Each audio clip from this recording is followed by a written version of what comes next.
How does an 18-year-old girl kill her parents and two younger siblings, and then walk out the front door like nothing ever happened?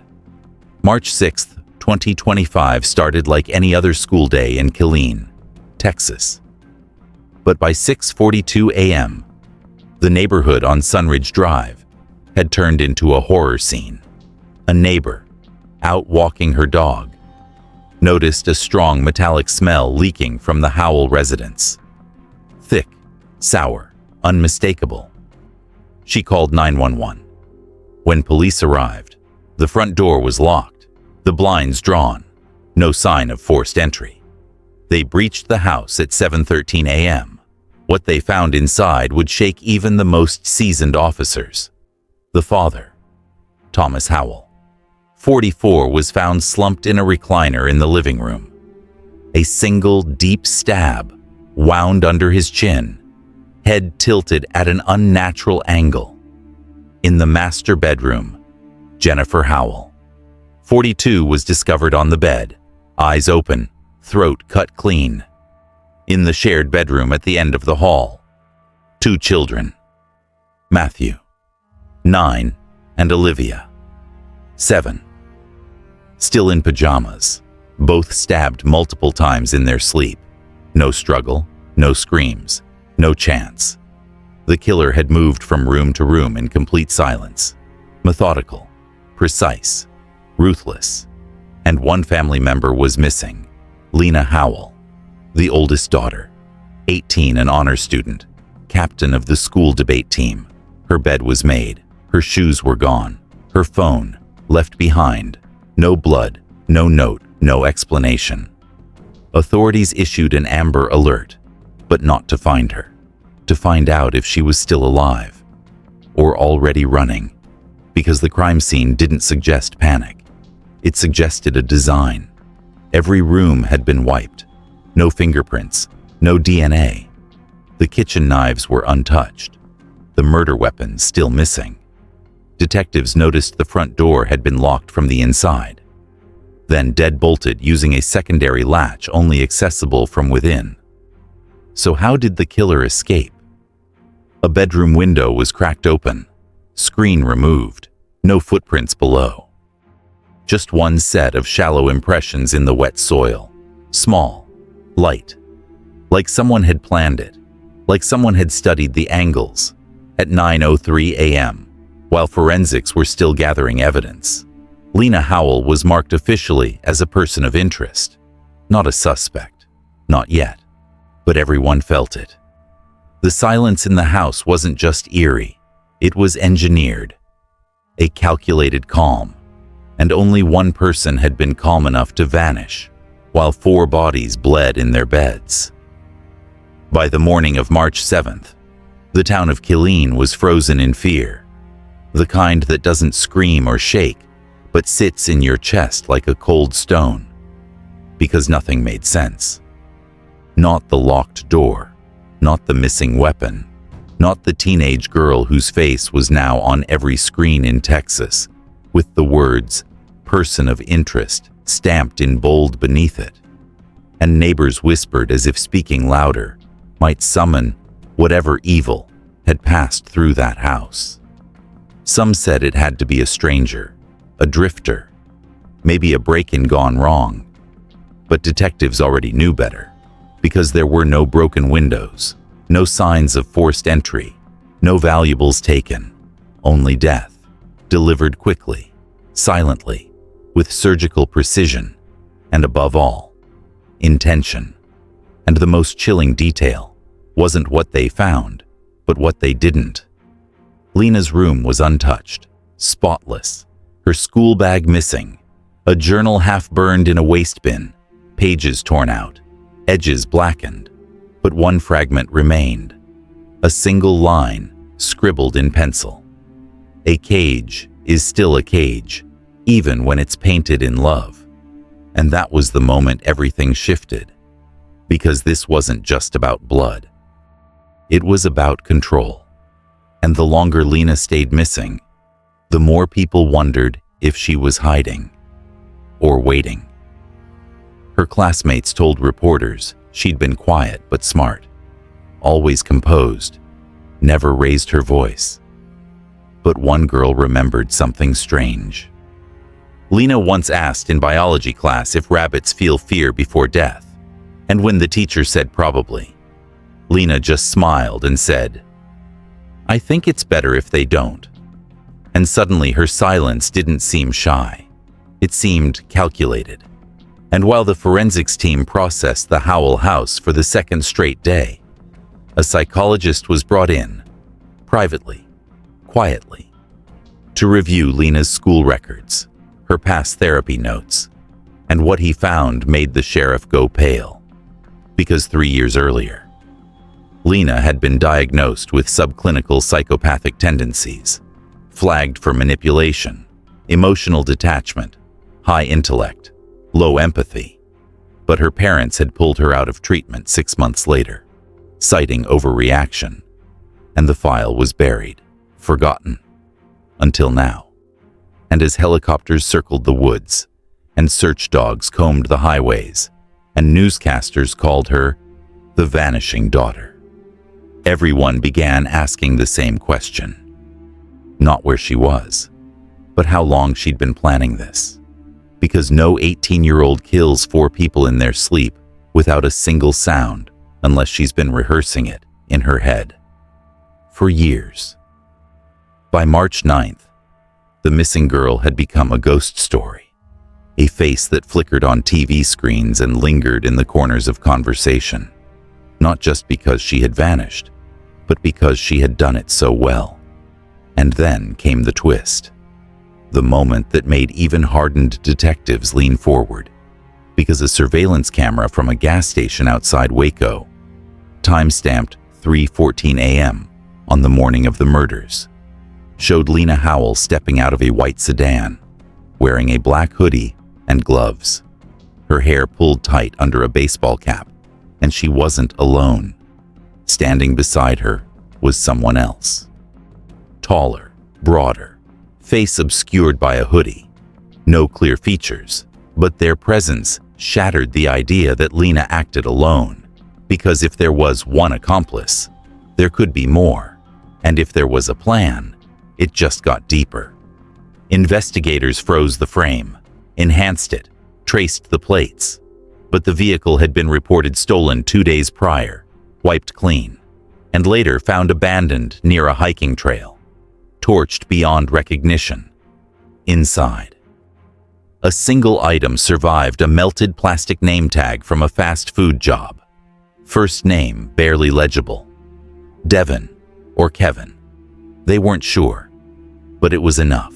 Enough to crack the illusion that Lena was a lone wolf. Because now the question wasn't just why she killed her family.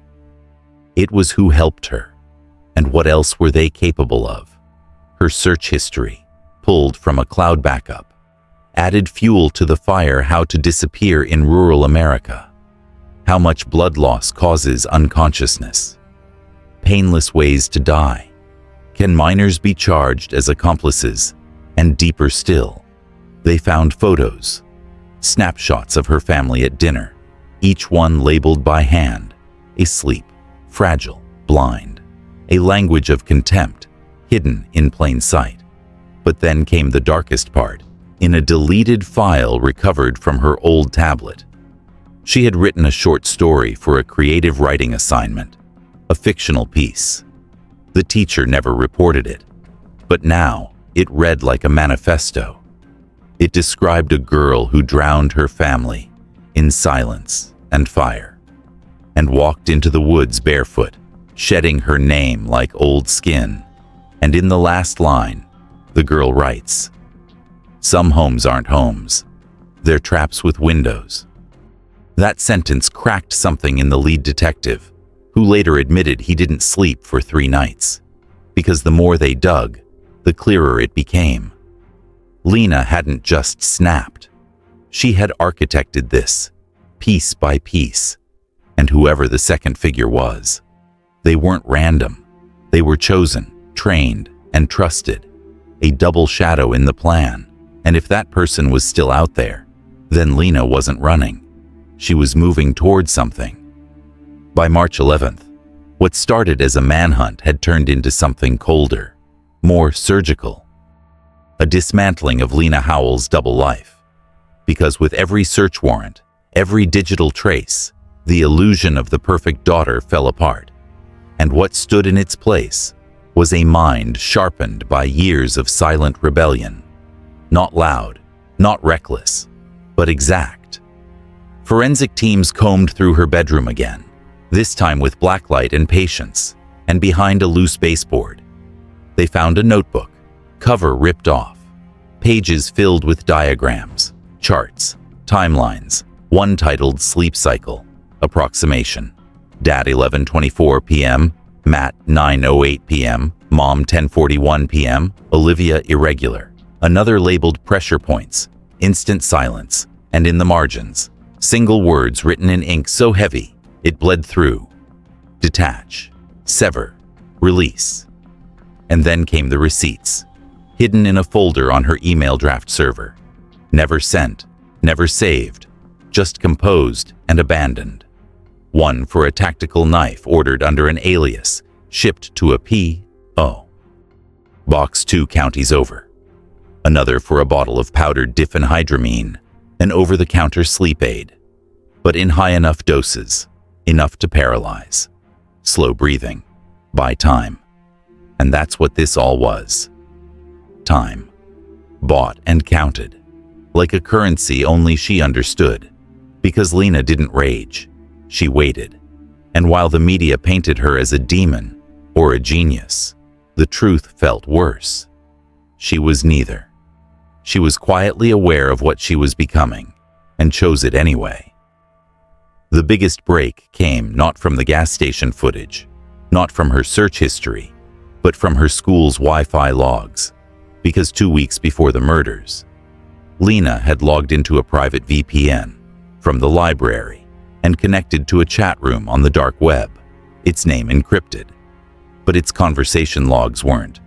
And in those messages, she wrote under the username unnatural.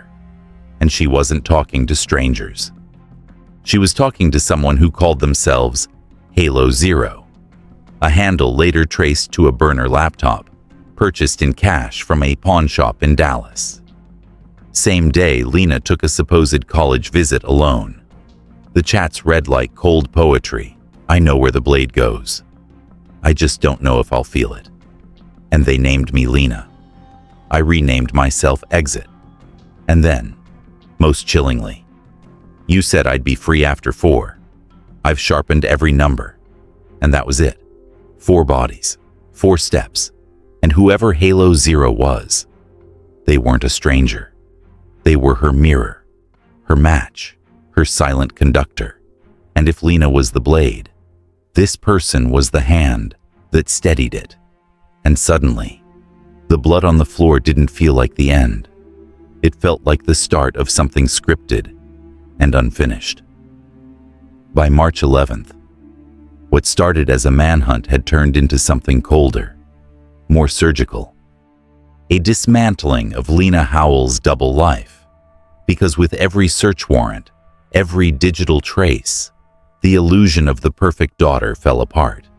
And what stood in its place was a mind sharpened by years of silent rebellion. Not loud, not reckless, but exact. Forensic teams combed through her bedroom again, this time with blacklight and patience, and behind a loose baseboard. They found a notebook, cover ripped off, pages filled with diagrams, charts, timelines, one titled Sleep Cycle, Approximation. Dad 11:24 p.m., Matt 9:08 p.m., Mom 10:41 p.m., Olivia irregular. Another labeled pressure points, instant silence, and in the margins, single words written in ink so heavy it bled through. Detach, sever, release. And then came the receipts, hidden in a folder on her email draft server. Never sent, never saved, just composed and abandoned. One for a tactical knife ordered under an alias, shipped to a P.O. Box 2 counties over. Another for a bottle of powdered diphenhydramine, an over-the-counter sleep aid, but in high enough doses, enough to paralyze. slow breathing, buy time. And that's what this all was. Time. Bought and counted, like a currency only she understood, because Lena didn't rage. She waited, and while the media painted her as a demon or a genius, the truth felt worse. She was neither. She was quietly aware of what she was becoming, and chose it anyway. The biggest break came not from the gas station footage, not from her search history, but from her school's Wi-Fi logs, because 2 weeks before the murders, Lena had logged into a private VPN from the library and connected to a chat room on the dark web, its name encrypted, but its conversation logs weren't. And in those messages, she wrote under the username non-daughter, and she wasn't talking to strangers. She was talking to someone who called themselves Halo Zero, a handle later traced to a burner laptop purchased in cash from a pawn shop in Dallas. Same day, Lena took a supposed college visit alone. The chats read like cold poetry. I know where the blade goes. I just don't know if I'll feel it. And they named me Lena. I renamed myself Exit. And then, most chillingly, you said I'd be free after 4. I've sharpened every number, and that was it. 4 bodies, 4 steps, and whoever Halo Zero was, they weren't a stranger. They were her mirror, her match, her silent conductor. And if Lena was the blade, this person was the hand that steadied it. And suddenly, the blood on the floor didn't feel like the end. It felt like the start of something scripted and unfinished. March 13th, 2025. Everything detonated in 1 hour. At 10:26 a.m., a park ranger in the Hill Country State Natural Area found a fire pit still smoldering in a remote clearing 2 miles off trail, surrounded by footprints, a blanket, and what looked like melted electronics. By noon, the FBI arrived. What they recovered cracked the case wide open. Buried under scorched dirt and pine needles, wrapped in plastic, was a flash drive, warped but intact. Inside, files, hundreds of them, audio recordings, photos, PDFs, spreadsheets labeled with names, dates, dosages, movement patterns of her family, mapped out like prey, her father's work schedule, her mother's sleep meds, the number of steps between her bed and the siblings' room. But the most disturbing file was a 22-minute voice memo, recorded the night before the murders. Lena's voice, slow, calm, surgical, laying out every step, like a confession made only for one person. This isn't revenge, she said. This is subtraction. This is math. She explained how she crushed the pills and stirred them into warm milk, how she tested the dose on herself weeks earlier, how she timed each movement to the creak of floorboards so she wouldn't be heard. She described the moment she stood over her mother's sleeping body and whispered goodnight before cutting her throat. The words weren't hysterical. They were clinical. The tone of someone reviewing procedure. Matt was dreaming. I could tell, because he smiled. She paused. I think Olivia woke up, but she didn't scream. The file ended with the sound of running water. Then silence. That same drive contained a folder titled Exit Plan, Joint, Inside. A chat log between Lena and Halo Zero. Not just dark, not just manipulative, instructive. Halo Zero had coached her through it all. The timing, the dosage, the escape routes, even the emotional disconnection. One message read, "Don't freeze when they stop breathing. That's just the body catching up to the choice."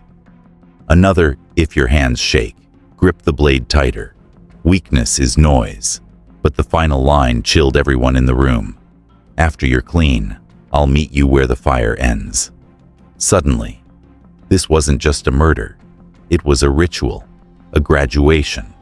And Lena wasn't the only student. At 3:17 p.m., A break in the case came from a library in Kerrville, Texas. A public computer showed access to the same encrypted dark web forum Lena had used. The user Halo Zero logged in just 24 hours earlier. Surveillance footage showed a man, mid-20s, dark hoodie, surgical mask, hands gloved, eyes locked on the screen. He left in silence, paid cash, no trace. But the presence was real. He was out there. He was watching. And Lena, whether in custody or on the run, wasn't done. Because the plan hadn't ended in blood. It had only just begun in fire. By March 15th, the manhunt had become a psychological war zone, not just against Lena Howell, but against the quiet intellect buried in her every decision. Because as agents traced her path across counties, what they found wasn't chaos. It was architecture, cold, precise, layered like a blueprint that had been etched across years, not days. And the more they uncovered, the more it felt like law enforcement wasn't chasing a girl. They were dismantling a system. Lena had planned everything from the inside out, beginning with isolation, pulling back from school activities in her junior year, declining group projects, refusing therapy, disconnecting without alarming anyone. Just enough distance to start disappearing while still being seen. She deleted her main social accounts in 2024, saying she was done with the noise. But in truth, she'd already created an alternate identity. Aaron Cross. A full profile with fake transcripts, a fabricated acceptance letter to a college that didn't exist, and a prepaid apartment rental agreement in a town she'd never even visited. That was her post-murder life. Built in advance, reinforced by layers of distraction, prepaid phones, throwaway laptops, cash-only transactions. Everything logged under aliases, nothing traceable unless you knew the pattern. And it was the pattern that broke the silence. Because FBI analysts finally found the rhythm. Every alias Lena created used prime numbers as birth dates. Every password contained a Fibonacci sequence. Every movement corresponded to lunar cycles. A signature no one would notice unless they were looking for math, not murder. And buried deep in that math, in a location file mislabeled as an audio folder, was a route map, hand-drawn, scanned, uploaded, and encrypted. It detailed a forest trail leading north toward a private airstrip, the same strip where, 1 week earlier, a single-engine plane had been stolen, never reported by the owner, a known survivalist who died months prior, leaving his property untouched, his security lax, and his hangar full, and nearby, a fuel receipt, time-stamped 2:03 a.m. on the night of the murders, paid in cash by a girl matching Lena's description. The plane was never found. The signal never pinged. But something darker emerged instead. Back on her abandoned flash drive, a document called Appendix 0. Inside, a series of journal-style entries, fragmented, cryptic, dated backward from the day of the murders, D47. I watched Olivia sleep and wondered how many years she had left before she became like them. D22. I'm more afraid of their touch than the blade. D03. Devin says detachment is a muscle. Mine is almost strong enough. And then D0. Tonight I choose silence over inheritance. That wasn't rage. That wasn't mental collapse. That was ideology, sharpened in whispers and numbers, guided by a voice no one had yet found. And with every message uncovered, every encrypted file cracked, it became harder to breathe. Because Lena Howell hadn't just killed her family. She'd made herself into something else. Something without edges, without guilt, without a tether, and whatever Halo Zero was, he'd given her the final tool she needed to become untouchable belief. March 18th, 2025. Day 12. The country was no longer looking for Lena Howell. They were waiting for her next move. The FBI called her a domestic ghost, a subject who had erased every breadcrumb except the ones she wanted found. And just when the trail began to cool, she reappeared, not in person, not in camera footage, but in code. At exactly 2:44 a.m., federal servers registered an intrusion. Someone had accessed a restricted folder containing her case files using a cloned admin key. The access point was traced to an abandoned library in Amarillo, Texas. When agents arrived, the building was dark, silent, already cleared out. But on one of the computer screens, left open, was a single message typed in a blank text document: "I was never lost. I was building my own map." That was the final spark. A task force swept the state. Drones, heat mapping, unmarked units, and then luck, or something like it. At 5:13 p.m., a ranger near Palo Duro Canyon spotted faint movement in an area long closed to the public. A girl, walking alone through brush, backpack slung over one shoulder, face streaked with dust. When confronted, she didn't run. She looked directly into the ranger's body cam and said, "Tell them I'm ready now." Lena Howell was taken into custody without resistance. At headquarters, she said nothing for 4 hours. No questions, no fear, no shame. But when agents slid a photo of Halo Zero's chat logs across the table, something shifted. Her lips moved, barely. Then she whispered, "You'll never find him if you keep looking like cops." When asked who he was, she replied, "He's what happens when someone listens without trying to fix you." But the real confrontation didn't happen in that room. It happened one day later, when federal agents arrested a man named Devin Carr, 25 years old, former MIT dropout, codebreaker, known only online as Halo Zero. He was found living under an assumed name in a self-storage unit converted into a minimalist bunker in Lubbock. No weapons, no passports. Just 7 hard drives, each labeled with a Roman numeral. When asked how he felt about Lena's arrest, he simply said, "It was never about her getting away. It was about her getting free." And as Lena sat in her holding cell, unmoved, unbothered, she requested a single item, a blank notebook. She filled the first page with one line: "He helped me see the lock. I chose to break it." The hunt was over. The confrontation had happened. But there was no explosion, no breakdown. Only 2 people who had already accepted the consequences of a plan that no longer belonged to either of them. Because they hadn't just orchestrated a murder. They had built a belief system. And systems don't die when their architects are caged. Systems survive in silence. March 21st, 2025. The room was white, windowless, and humming with fluorescent light. Lena Howell sat at the center, wrists uncuffed, posture perfect, not defiant, not afraid, just still. The agents across from her had reviewed thousands of pages, watched hours of surveillance, and heard her voice on encrypted recordings. But this moment, the real voice, the real her, was something none of them were prepared for. She began without being asked. No hesitation, no emotion, just truth, layered in ice. "I didn't hate them," she said. "I just couldn't breathe anymore." And with that, she spoke for over 6 hours, every word measured, deliberate, as if she had already rehearsed it in her mind 100 times, as if every syllable was a step on a path she had built for herself, long before the first drop of blood ever hit the floor.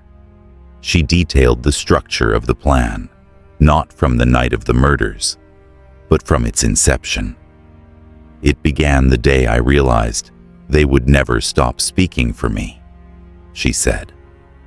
She spoke about her father's strict schedules, Her mother's quiet criticism, the way they turned love into rules, expectations, surveillance, and how every day inside that house felt like dying under a smile. It wasn't abuse you could photograph. It was slower than that. She described how she mapped their habits, their routines, the way the floor creaked at different hours.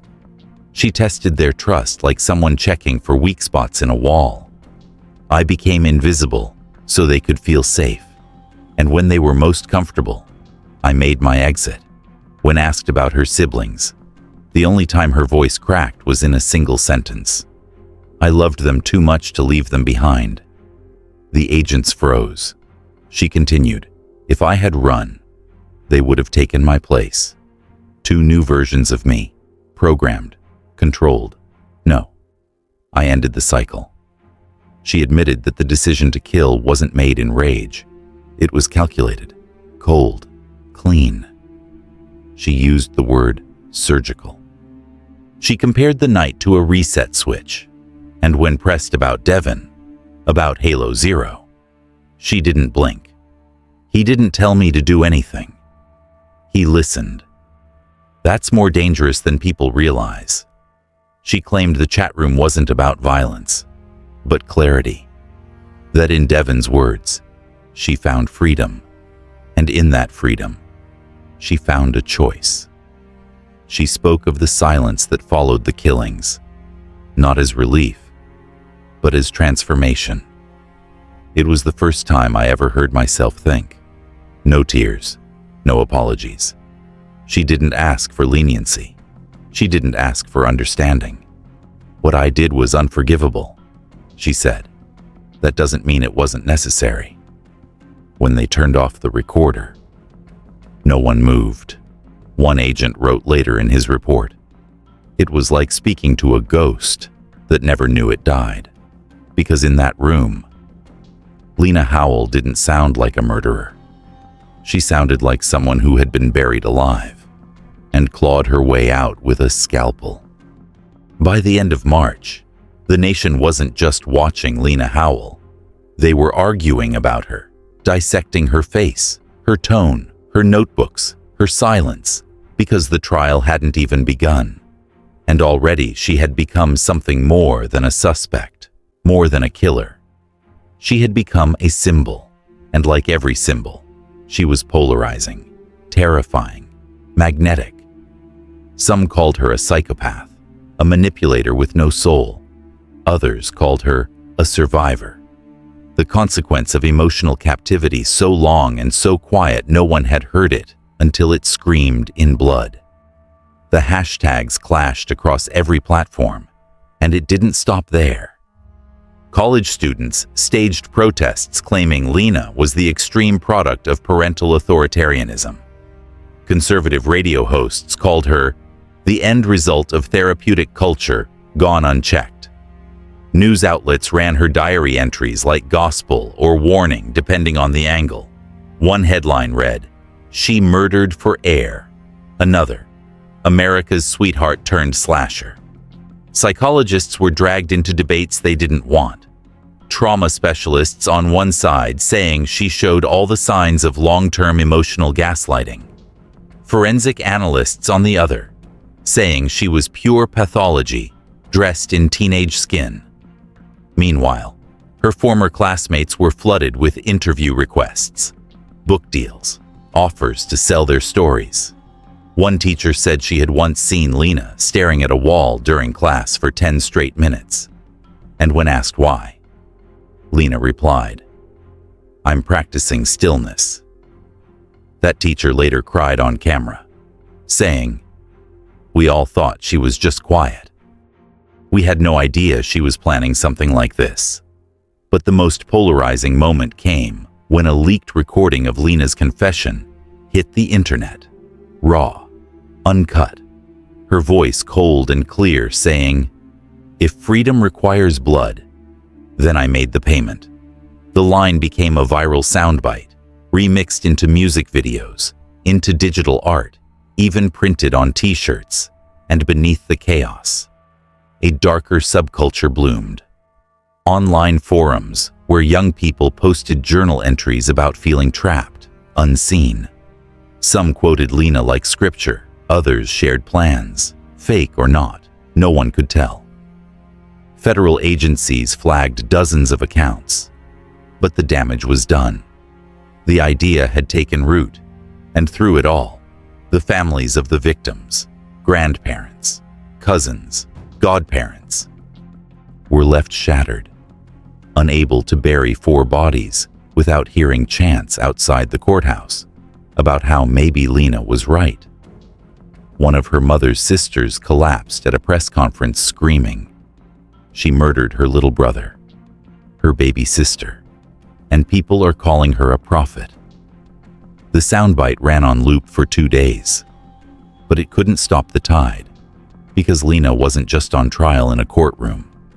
She was on trial in a country that couldn't agree on what counts as control, what counts as love, and whether murder, under the right silence, could ever feel like escape. May 2nd, 2025. The courtroom was packed, suffocating in silence. Every seat filled with reporters, family members, strangers who came just to see the girl who had become a myth, a weapon, a mirror. And when the judge entered, when the jury filed in, it felt less like justice and more like a ritual. Lena Howell sat at the defense table, hands folded, face blank, eyes steady, wearing the same expression she wore the day she was arrested. Not angry, not scared, just finished. The verdict came fast guilty on all counts. 4 murders, premeditated, with aggravating factors, conspiracy, evidence tampering, and when asked if she had anything to say before sentencing, Lena stood slowly, turned slightly toward the families in the room, and said one sentence that no one would ever forget. "I didn't do it because I hated them. I did it because I believed no one else ever would." Gasps. A sob. A loud thud as someone fainted. Then stillness. She was sentenced to life without parole. No possibility of appeal. No negotiation. No mercy. But even that felt hollow.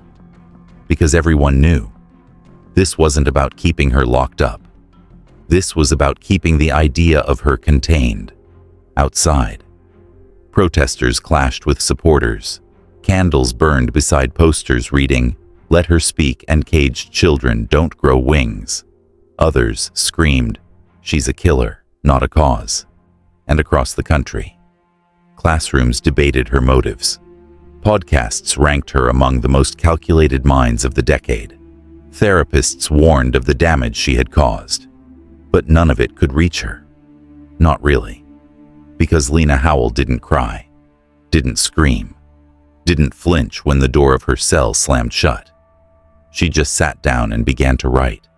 Page 1 of a new notebook. Title unknown. Purpose unclear. And in the years to come, her name would rise and fall in waves. Forgotten, remembered, feared, idolized. But that sentence, that final sentence in court, would never die. It would echo in bedrooms, therapy sessions, silent dinner tables, because she didn't murder for revenge. She murdered for meaning. And in doing so, she forced a nation to ask itself something it never wanted to say out loud. What if monsters don't break into your house at night? What if you live with them, eat with them, call them family, and never know until someone finally opens the door and walks out free?